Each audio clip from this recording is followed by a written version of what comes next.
Abandono de persona. Muchísimo me preguntan cada semana sobre esta figura delictiva. ¿De qué se trata? Bueno, el artículo 106 es el que regula el abandono de persona y hay que entender que es esencial que se ponga en peligro la vida o la salud de otro.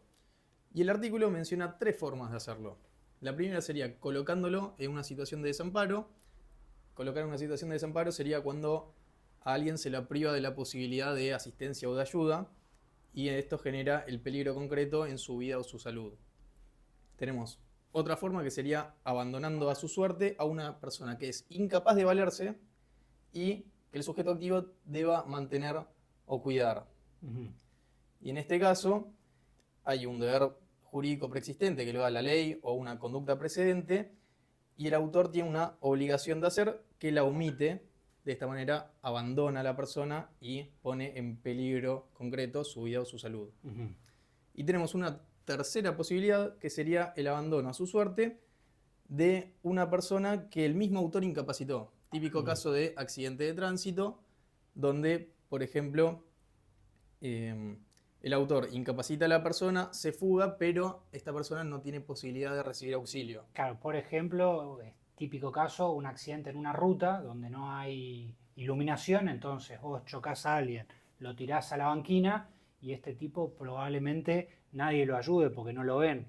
Diferente sería el caso quizás, y puede ser discutido, en un accidente en la 9 de julio, en el obelisco de la ciudad de Buenos Aires, donde si bien vos lo podés chocar y te vas, sí tiene otra gente que lo pueda auxiliar, que haya visto ese accidente.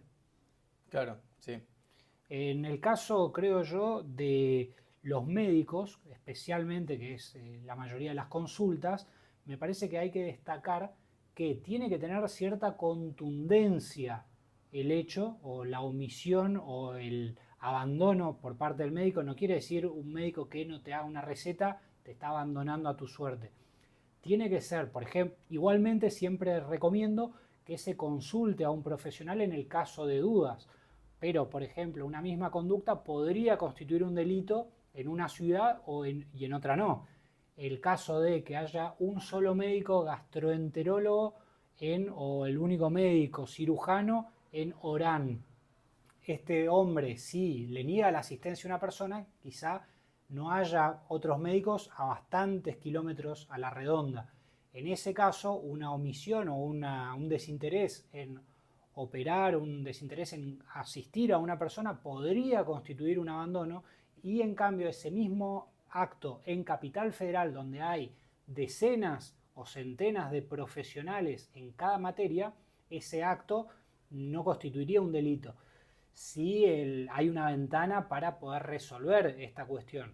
Es decir, si esta situación hay que resolverla en pocos minutos o en pocas horas y es el único especialista en el edificio o en el hospital, ahí quizá podría darse un abandono. Pero si tenemos una ventana de una semana, también las personas podrían ir a otro profesional para ser asistidos. Entonces, hay que interpretarlo esto con criterio y entender caso a caso, pero sí que me parece interesante y me parece importante que se queden con que para ser un delito no basta con solamente no ayudar a alguien, sino que tiene que tener una contundencia y esa acción del profesional de omisión o de abandono tiene que ser determinante y tiene que impedir quizá la posibilidad de que otros vayan a, vayan a asistirlo. Por ejemplo, el caso de que una persona esté también incapacitada, esté inmovilizada del cuello para abajo,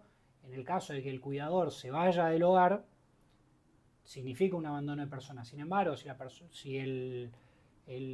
la persona que está siendo asistida puede utilizar el teléfono, puede caminar o puede resolver esta cuestión de otra manera, eso no constituiría el delito.